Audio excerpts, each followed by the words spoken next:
Chapter 1, Law and Its Operation. Feeling is the Secret by Neville Goddard. The world and all within it is woman's conditioned consciousness objectified. Consciousness is the cause as well as the substance of the entire world. So it is to consciousness that we must turn if we would discover the secret of creation. Knowledge of the law of consciousness and the method of operating this law will enable you to accomplish all you desire in life. Armed with the working knowledge of this law, you can build and maintain an ideal world. Consciousness is the one and only reality, not figuratively, but actually. This reality may, for the sake of clarity, be likened unto a stream, which is divided into two parts, the conscious and the subconscious. In order to intelligently operate the law of consciousness, it is necessary to understand the relationship between the conscious and the subconscious. So I want to go back here to the first line. The world and all within it is woman's conditioned consciousness objectified. So your world that you are picking up on with your senses, eye, sight, taste, touch, smell, feel, all of these senses, right? What we're picking up on, that is our consciousness objectified, okay? You are living in your own world in a lot of ways. There is a world at large that a lot of people agree upon that it's a certain way, but no one agrees that it's always exactly the same because it is malleable, it is changing, and it is all how we are perceiving it. It's all how we are thinking about it based on ourselves. You are seeing the world through a filter of yourself and your experiences and who you think you are and what you identify with and what you're focused on, right? Your inner world is tainting the way you see people and the way you see the outer world. And so we want to get it to taint in ways that are desirable, in ways that are aligned with God's highest divine will, so that we create a more heaven on earth. So your world is your conditioned consciousness objectified. Isn't that nice to think? Isn't that freeing to know that when you change your consciousness, you'll change your world? You'll change what you manifest. You'll change what you attract. So consciousness is the only reality because in yoga they talk about the koshas. You have a mental body, an emotional body, a spiritual body, right? So what are you doing inside your mental body? What are you doing inside your emotional body? What is your spirit doing? These more subtle layers of your being is how your consciousness objectifies things and turns things into form. Consciousness is the energy in which we think, in which we feel, in which we imagine, in which we are even alive. You can call it aliveness. It's the spirit within that is connected to God, the source of all things. And so our outer world is a reflection of everything that we are doing inside our subtle bodies, the koshas in yoga philosophy. So it is to consciousness that we must turn if we would discover the secret of creation, the secret of manifestation. You can go out into the world and take action and do things without any awareness of your subtle bodies, without changing your mindset deliberately and consciously, and you just go do stuff, because you will change your mind as you do stuff. So the mindset work will happen. Even if you just take action and you're a very 3D world focused person, you will still be changing your mental, emotional body and your spiritual body. But we want to optimize our ability to manifest in the 3D world by deliberately and consciously changing what's going on in our koshas, what's going on in your mind, what's going on in your subconscious mind. You can move faster and you can jump, you can quantum leap, you can skip tons of timelines, you can move way faster than you could have ever thought if you do this type of inner work, because consciousness is the source. The outer world is not the source. So when you work at the source, you're going to be more spiritually intelligent, more intelligent overall, and you're going to be faster at creating new realities for yourself and others, okay? So the law of consciousness is really what you want to turn to if you want to access your intelligence, you want to thrive, you want to up level, and you want to really utilize every gift that God has given you, okay? Like I said in chapter 4 reading in the last YouTube video, God gave us the power to think. God gave us the power to imagine. We have to use that power deliberately and consciously in alignment with the highest divine realities available, okay? In order to really access all of the potential we have, and we have infinite potential. There will always be something new to learn. There will always be something new to embody. But if you're just going through the motions and just living simply on the 3D, living out your senses, living in the flesh, as Christianity calls it, you can say in yoga they call it living in the senses and denying your spirit. In Christianity they call it living in the flesh and denying God, you know? So you want to live in the spirit first and foremost, and your flesh is a reflection of your spirit. Okay? That's why you can instantly heal anything in your body, because your flesh is a physical reflection of your spirit, of what's going on in your spirit, your mind, your emotions, your psyche. Your physical form will always animate what's going on in your subtle bodies, your psyche, your mind, your emotions, your will, your attention, your spirit, all of that, okay? So, let's keep reading here.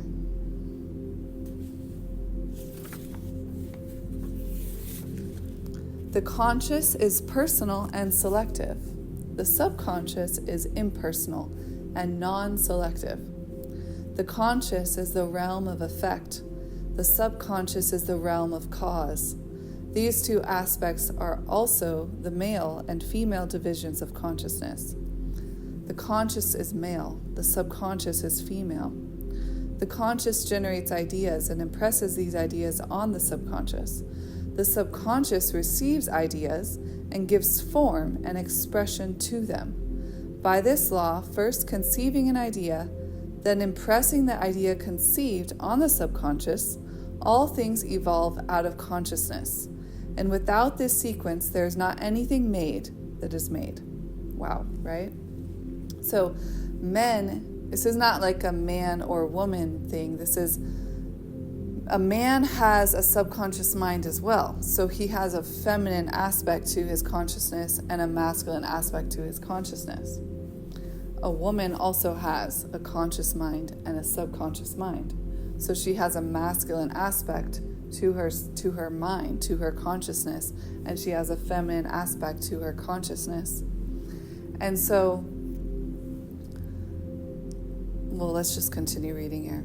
The conscious impresses the subconscious, while the subconscious expresses all that is impressed upon it. The subconscious does not originate ideas, but accepts as true those which the conscious mind feels to be true, and in a way known only to itself, objectifies the accepted ideas. It also, the way a woman gets pregnant, right? The male puts something into the female, and the female expresses it, right? She molds it. She takes 9 months to create another human being from the seed that the man planted in her uterus. You see? So the feminine is expressing and molding things in consciousness. But men also have to take deliberate control over their subconscious mind as well. They cannot depend on a woman to always manifest things for him or mold things into consciousness for him, right? He has to be in tune with his own subconscious mind, his own feminine energy, to be fully self-actualized.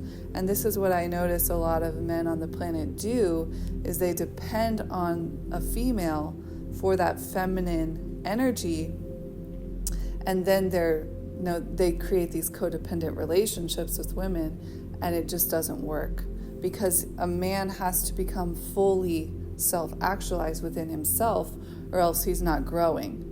And the way then he relates to a woman is very different and is much healthier. So, and same for a woman. A woman needs to fully take ultimate responsibility for her conscious mind as well, the male aspect of her consciousness, so that she's not dependent on a man. She's not dependent on anything from a man, because she knows she has it within herself. And a man is not in any way dependent on a woman for anything, because he has it within himself. Then what kind of a enlightened relationship where we have just love outpouring from both people? This overflow of love is coming out of them based on their own self-actualization, their own overflowing love they have, for God within them. Because when you become more self-actualized, you get closer to God, you understand God more deeply, your character becomes more like God's character, right? Fully individuated, fully self-actualized person, and you honor who you are and how God made you, right? So the conscious impresses the subconscious. So think about this within your own psyche. Your conscious mind tells the subconscious what to express. That's why you say, let me affirm this affirmation. You're choosing what to think about. That's the conscious mind, the male aspect of you, the masculine aspect of you, directing your subconscious energy to go a certain way. And that's good. You want to use that to your ultimate responsible power to fully access all of your potential, okay? So your conscious mind should be making decisions about what your subconscious mind is going to do to express the right manifestations, okay? That's why we have, affirmations that we say to ourselves, so we can direct our subconscious mind. But the conscious mind sometimes gets frustrated with the subconscious, because the conscious sometimes gets frustrated with the subconscious, right? Because the subconscious works in mysterious ways. The middle part of the manifestation, from where you plant the seed to when the baby is born, to the manifestation is fully immersed in your 3D reality, the middle can be frustrating because you don't know exactly what's happening, right? The husband cannot see the wife's womb inside of her womb all the time, cannot see the baby growing. He just has to trust that the baby is growing, So same with your conscious mind. Your conscious mind will struggle sometimes because it wants to see the outcome. It wants to know that what it's doing is working. And that's where trusting, having faith comes in. Is it, if I'm affirming this, then this is what is going to impress on the subconscious mind, and I'm trusting it, and I'm allowing the middle to take its course. I'm allowing those 9 months where the baby is being formed to happen on its own. Okay? So, let's continue reading here.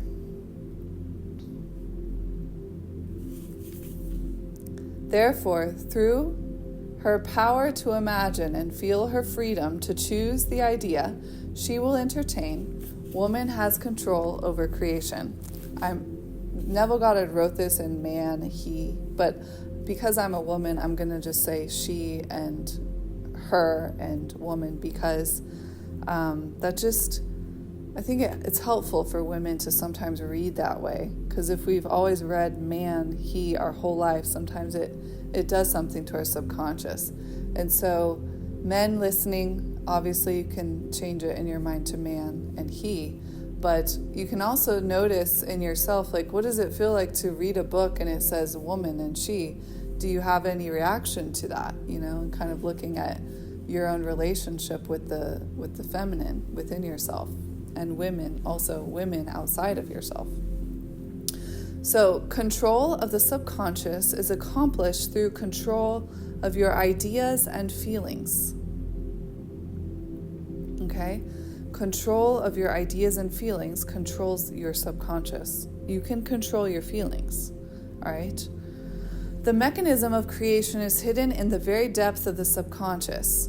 And I want to add to that, you can control your feelings, but the way you go about controlling your feelings isn't a forceful thing. Sometimes it's just sitting with them, feeling them fully, accepting them. That's the first step to controlling them, because you can't just, deny them. You have to be real and honest with yourself about what the feelings are doing, what they're showing you. They're showing you something. They're not just random, but once you're aware of what they're showing you, then you give them love and you tell them, you redirect them lovingly to, hey, this is what we're going to feel now because we process this, right? The psyche needs to process itself. Your feeling body needs processing to expand. It can't just be like, well, we're just not going to feel this way. The feeling body needs experience, needs learning, needs to feel it fully in order to transcend something. And that's different than, just the mental body. Sometimes, the mental body also needs to process things, but sometimes the conscious mind can just override certain thoughts and be like, no, this is how we're thinking. This is the thought. That thought's not real. But you could try that with your feelings as well. Like, that feeling is not real. This feeling is what's real. You are loved. You are a child of God. Your life is a beautiful unfolding. Everything gets to be really good for you. Life gets to be really good for you. Those get to be your feelings, your natural feelings on a consistent basis. Okay, so the mechanism of creation is hidden in the very depth of the subconscious. The female aspect or womb of creation, the subconscious transcends reason and is independent of induction. Okay? It contemplates a feeling as a fact existing within itself, and on this assumption proceeds to give expression to it. It contemplates a feeling as a fact existing within itself, and on this assumption proceeds to give expression to it. The creative process begins with an idea, and its cycle runs its course as a feeling, and ends in a volition to act. Ideas are impressed on the subconscious through the medium of feeling. No idea can be impressed on the subconscious until it is felt. But once felt, be it good, bad, or indifferent, it must be expressed. Feeling is the one and only medium through which ideas are conveyed to the subconscious. Therefore, the woman who does not control her feeling may easily impress the subconscious with undesirable states. By control of feeling is not meant restraint or suppression of your feeling. That's what I was talking about earlier. But rather the disciplining of self to imagine and entertain only such feeling as contributes to your happiness. So it's the discipline to create the right feelings that will contribute to your manifestations and your happiness. It's to, in Christianity they say, I cast down any imaginations, I break strongholds, I cancel any demonic thoughts, any demonic energy, anything that is blocking my knowledge of God and blocking my knowledge of the goodness of God. I cast down all those thoughts. I destroy and demolish those thoughts and feelings now, and I rest in the Lord Almighty, that is all good all the time, and righteous and holy and pure, and full of unconditional love. Okay, so if you're not in that state, what state are you in? And is the state you're in even worthy of your attention? Just snap out of that state. And knowing you can do that is what allows you to do it. So just say to yourself, I can do this. I can snap out of this state, and I can easily snap into this state. this state of mind, this state of feeling, this state of my spirit where I'm aligned with God's highest divine will. I'm aligned with God's love. I'm aligned with God's thoughts, God's heart, God's mind. You can choose to go into that state whenever you decide, really. Control of your feeling is all important to a full and happy life. Never entertain an undesirable feeling, nor think sympathetically about wrong in any shape or form. Do not dwell on the imperfection of yourself or others. To do so is to impress the subconscious with these limitations. What you do not want done unto you, do not feel that it is done unto you or another. This is the whole law of a full and happy life. Everything else is commentary. So this is what it means to be like Jesus, right? Is to forgive and forget, to not hold people in a state of consciousness of who they were yesterday, last week, last month, last year, whenever. They were somehow harming you, somehow doing something to you. I mean, obviously, if they're harming you physically, you definitely want to stay away. But I didn't mean to say harm in that sense. I meant if their consciousness is harming your consciousness, you have an imaginal activity going on about them that you're allowing to be in your awareness, and that is continuing to impress on your subconscious and therefore being objectified in your world. And so when we really become these ultimate deliberate creators, ultimate manifestors of our lives, we do have to take ultimate responsibility of our relationships. And of course that means, if you're in something very seriously harmful to you, you want to do what you need to protect yourself and get away from it. But I'm not saying even to spend time with people that aren't worth your time. I'm just saying you don't have to keep thinking about them, right? Make them irrelevant. Or if it's someone that you do want in your life, or a family member that you love, but they just don't understand certain things, right? They're just not at a level where they can treat you the way you want to be treated, because they're not that level within themselves. We can only give to others what we give ourselves, and knowing that is freedom too, because then you don't take it so personally. People can only give you what they've given themselves, and then on top of that, people can only give you what you have prepared to receive from them.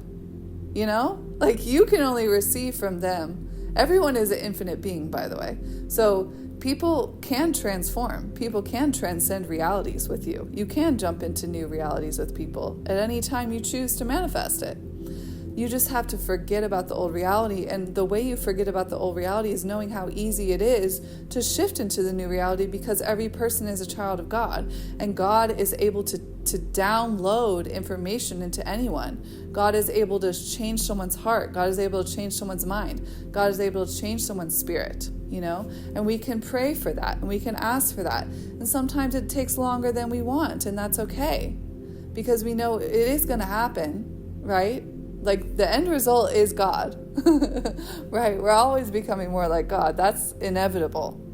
And people who are really choosing, against that, well, they will create their own suffering for themselves and others. And again, we can pray for them to have some kind of realization that actually, wait, I don't want to do this. I want to create good for myself and others. I want to be more like Jesus. I want to become more like God every day, actually. And we can imagine them having that change of heart, having that change of mind, having that shift in their spirit, where there's no longer these, negative influences controlling their actions and mind and will.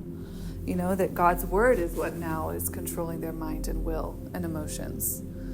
So anything really is possible, but it takes some mindset. It takes really, I grapple with certain ideas, and I grapple with certain relationships, for some days, where I'm like, I don't have clarity on this yet, but I'm working at it. I'm looking at these things that I'm thinking. I'm looking at what I'm imagining. I'm looking at my feelings.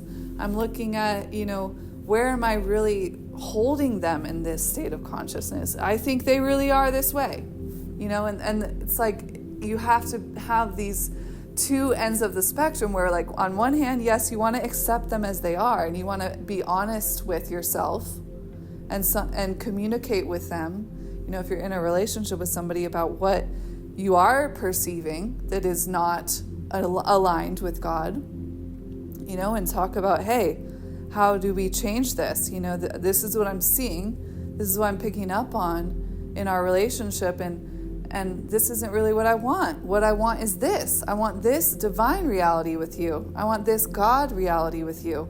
And I know it's possible, but I need your participation. I need you to be understanding. I need you in agreement with me. I need your mind and my mind in agreement, And so there's two ways you can manifest that, right? You can communicate it to them just how I said, or you can also just imagine and do inner conversation with them like, that is the way. Assume that is already the way they're thinking. Assume they already had a realization of like, oh my gosh, I can't believe I was treating her that way.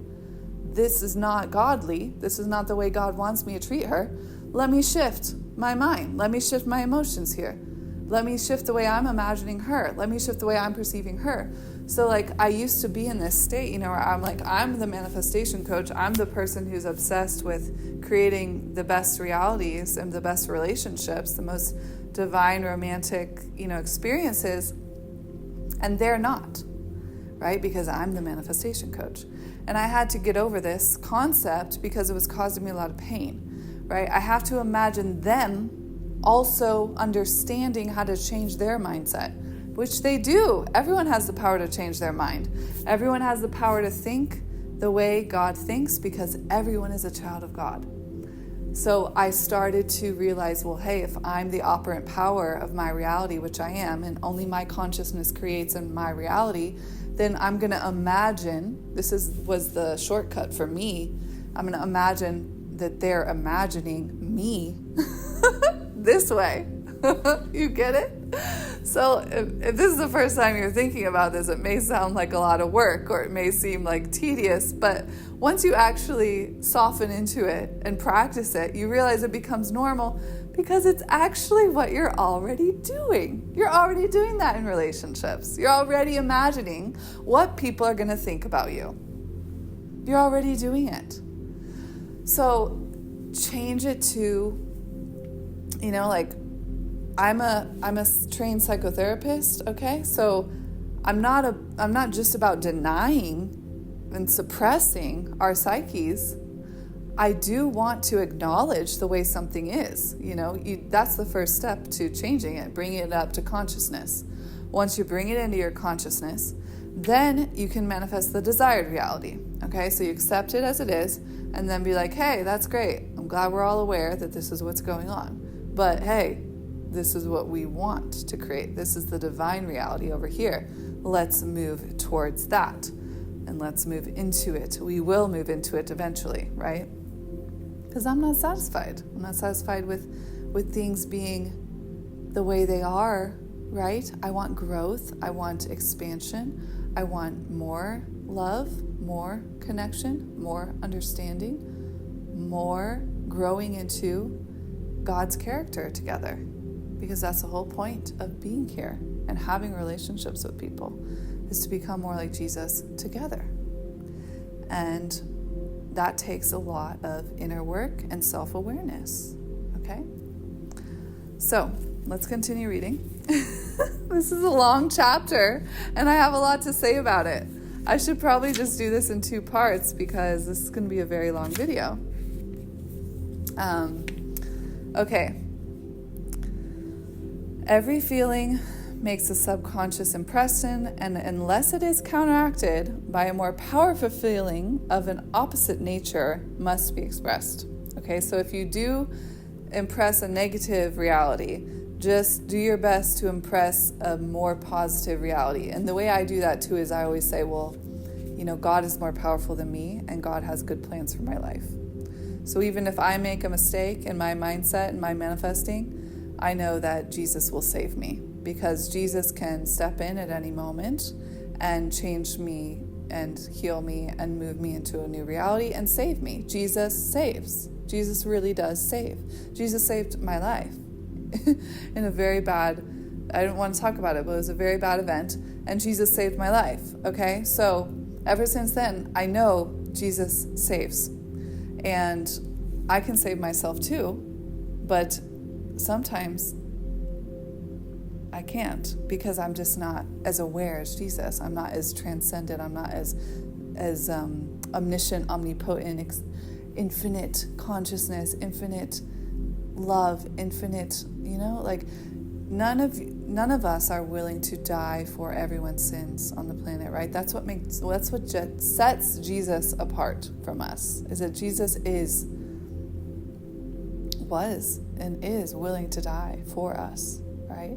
Who are you really willing to die for in this life, I mean, there's so many, we're not even willing to help a random person sometimes, and think about that. Jesus is so beyond our consciousness, and that's why Jesus is a savior. But that doesn't mean we're not going to become more expanded and more conscious every single day to become more like Jesus, okay? That doesn't mean we give up on our growth journey. That doesn't mean we give up with doing the mindset work every single day.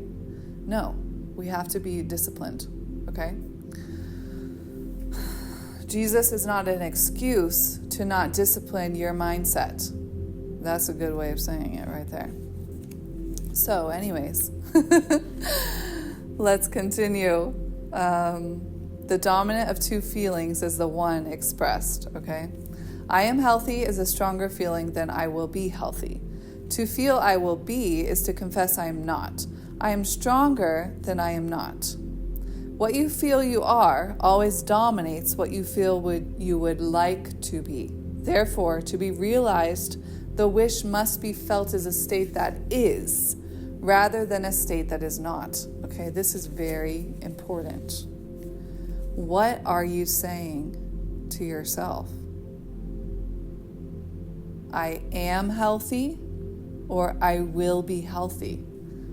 But here's the caveat to this too, is sometimes it releases resistance to say, I know it's on its way. I know the manifestation is on its way.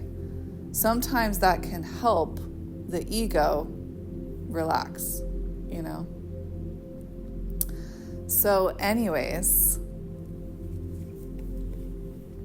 you always want to feel, if you can, that you are. And if you don't feel it yet, at least just saying it, I am this. Your identity is everything. I am living in an abundance of money. I am living in overflow of money. I am living in an overflow of having all that I need and want. I am living in a space where I have so much overflow, so much extra that I can give to people in need. I can give to anyone I want because I always have an infinite supply of money available to me. That's a good declaration to say, that's who you are. That is your identity, and that's who you are now. Okay? And even if the 3D is not expressing that yet, remember, give the subconscious time to birth it. Okay? You are impregnating your subconscious with those declarations of I am, your identity. That's who you are now. And your subconscious will eventually materialize it. This is my favorite part right here. Sensation precedes manifestation and is the foundation upon which all manifestation rests. Be careful of your moods and feelings, for there is an unbroken connection between your feelings and your visible world. Your body is an emotional filter and bears the unmistakable marks of your prevalent emotions. Emotional disturbances, especially suppressed emotions, are the causes of all disease. To feel intensely about a wrong without voicing or expressing that feeling is the beginning of dis-ease in both body and environment. Do not entertain the feeling of regret or failure or frustration or detachment from your objective results in dis-ease. Think feelingly only of the state you desire to realize. Feeling the reality of the state sought and living and acting on that conviction is the way of all seeming miracles. All changes of expression are brought about through a change of feeling. A change of feeling is a change of destiny. All creation occurs in the domain of the subconscious. What you must acquire then is a reflective control of the operation of the subconscious. a reflective control of the operation of the subconscious. That is control of your ideas and feelings. All right? So I'm going to stop here, and I will continue the rest of this in another video. But let's talk about this last part. Sensation precedes manifestation. Your feelings and your visible world are very interconnected. So, emotional disturbances are the cause of disease. So emotional energy creates in the body, so any physical ailment, there's an emotional aspect. The emotion is the source of the physical body's ailment, okay? And so when we're praying for people's bodies to be healed, what we also need to pray for is that any emotional trauma, any emotional issue they have would be brought up into their conscious awareness so that they can heal whatever they need to heal, right? Because their psyche needs to have an understanding about why they created that thing in their body, right? Before they can transcend it. Because I believe God wants us to learn from the things we go through, right? They're not random. Your higher self wants to have the experience of transcending realities.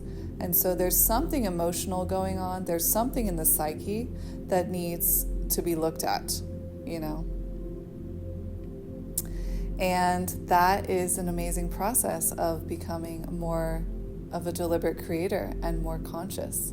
All right, so this is very, very valuable information. You can take these small paragraphs and really chew on them for a while. It's very fruitful, these paragraphs here in this chapter. Chapter 1 of Feeling is a Secret by Neville Goddard. So thank you all for being here. Please leave a comment, share something you learned, share something you are excited to shift in yourself, your body, your mind, your emotional body, your spirit, and share how you are becoming more like God, becoming more like Jesus in your life today.